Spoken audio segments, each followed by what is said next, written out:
We'll be leaving this week to travel to Boumtje Parish in Nkom, Cameroon.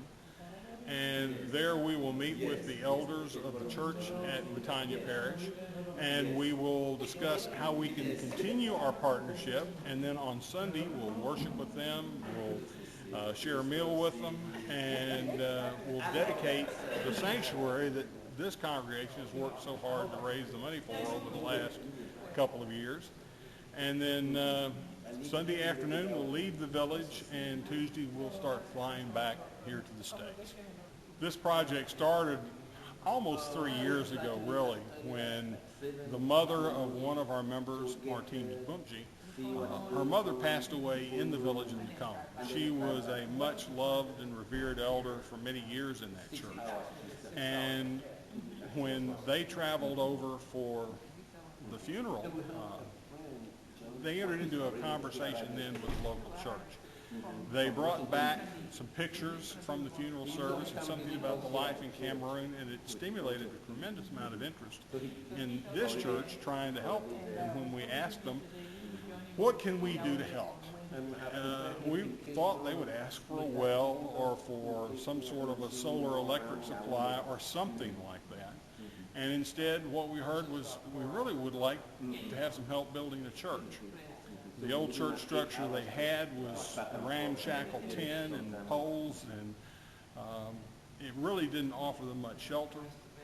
And so we decided, yeah, we do that. And over the last 2.5 years, we've raised about $45,000 to pay for the construction of their new sanctuary building. Their sanctuary is made of what we would call concrete block, and with an adobe type finish on the outside with a tin roof. All of the blocks were handmade by the congregation members. All of the sand for the foundation and to go into the blocks was quarried by them out of the local riverbed and hauled to the site, and then everything was handmade, hand carried. And so the amount of labor that they put into it has been tremendous.